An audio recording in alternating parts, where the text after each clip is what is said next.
আপনারা কথা কথা বলেন ফিলিস্তিন চলে যাবেন, ফিলিস্তিন চলে যাবেন। ফিলিস্তিন তো বাদ দেন, এখন তো চট্টগ্রামে যাইতে পারতেছেন না, ফিলিস্তিন কই থেকে যাবেন ভাই? আসসালামু আলাইকুম, আশা করি আপনারা সবাই ভালো আছেন। তো আমরা আপনাদের ভালো আছি, ভালো তো অবশ্য নাই। আমরা দেখেন আমাদের চট্টগ্রামের অবস্থা একদমই খারাপ, ঠিক আছে? তো আমাদের সাথে এখানে কি আছে, ইটালির শারিয়ার, আর আর ওনারা তো সবাই চিনে নি, ঠিক আছে? ওনার ভিডিওতে অলরেডি কত 5 লাখ মানুষ ওনার ভিডিওটা দেখছে, ঠিক আছে? আর এখানে কমেন্ট হয়েছে প্রায় 1200-র মতো, ঠিক আছে?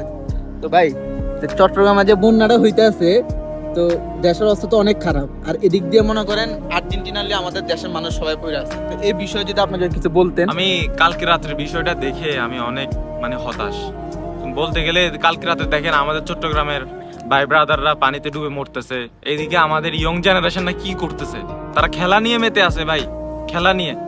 খেলা অবশ্যই মানুষের জীবনে, আচ্ছা আমি মানলাম খেলার আনন্দ অবশ্যই আছে, কিন্তু মানবতার চেয়ে বড় খেলা কিছুই নেই। আজকে আপনারা কোথায়, কি নিয়ে পড়ে আছেন, এগুলো দেখলে আমার আফসোস হয়।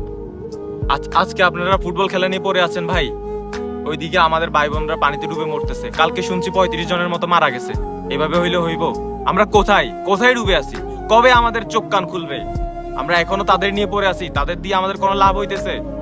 আমি আপনাদেরকে বলতে চাইছি খেলার আনন্দ আছে, হ্যাঁ অবশ্যই, কিন্তু এই না যে ওইখান দিয়ে আমাদের সবকিছু শেষ হয়ে যাইতেছে, আমরা ওই দিক দিয়ে পড়ে আছি, খেলা নিয়েই পড়ে আছি। আমাদের ভাই বোনদের কথা একবারও চিন্তা করি নাই। আপনারা কথা বলেন ফিলিস্তিন চলে যাবেন, ফিলিস্তিন চলে যাবেন। ফিলিস্তিন তো বাদ দেন, এখন তো চট্টগ্রামে যাইতে পারতেছেন না, ফিলিস্তিন কই থেকে যাবেন ভাই? আপনাদের কথা বলে কোনো লাভ নাই।